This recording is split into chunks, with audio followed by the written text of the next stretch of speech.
I grew up here in the Mississippi Delta. We all lived it with fear that somebody would come abduct us like they did Emmett Till.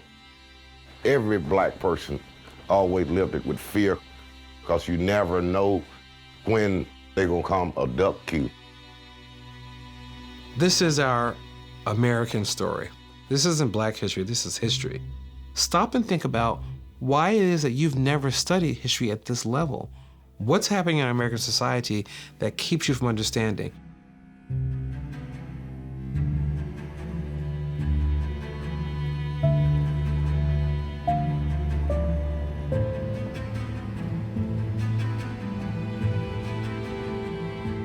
This is cotton capital of the world.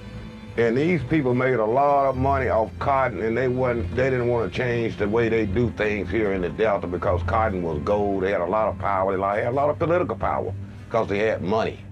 And this whole Mississippi Delta owned by 8 different peoples on the whole Mississippi Delta. Money would dictate it all. I was born on the plantation. Sharecropping is not slavery, but it's slavery. We work 50-50 for the boss man.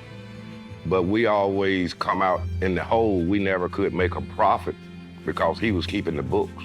If you get out of debt, you're free to leave, but if you owe me, you're not free to go, and not even your kids.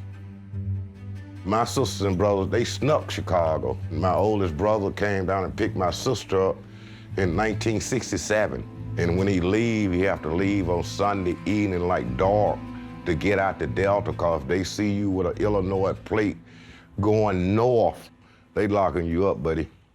This is the scale, 200 pounds. That's what that bag will be weighing. That's what you'll weigh it on. It's 200 pounds. And you didn't get too old nor young to pick cotton. This was the only place you could live if you was a black person, all the way from 1871 up until late 60s, early 70s. It's still the same. This is one of the poorest districts in the United States. It's not, you can't do it because you black. I can't do it because I'm broke. And you got these 8 people on all the land.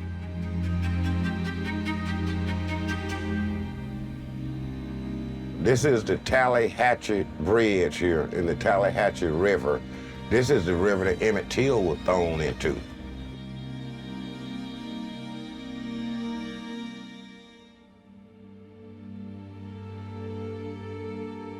The Bryant grocery store location is where Emmett Till was accused of whistling at Miss Caroline Bryant. She has since come forward and said nothing actually happened.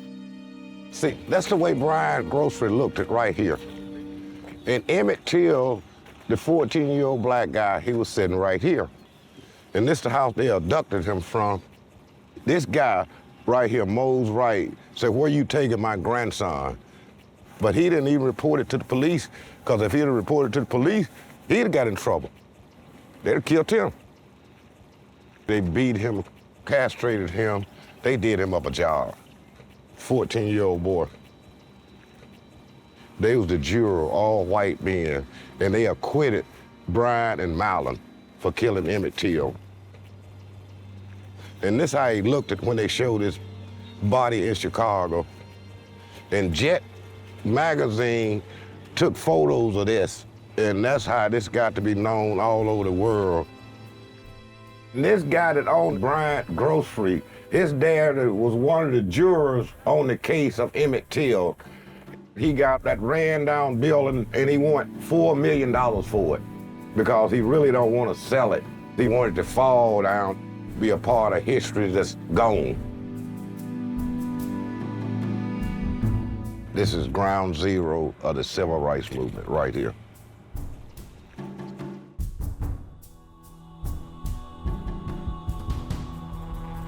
This isn't just Black history, it's American history. My generation's role is to continue on the fight that their ancestors started, because it's not over, and I want to make sure people remember that.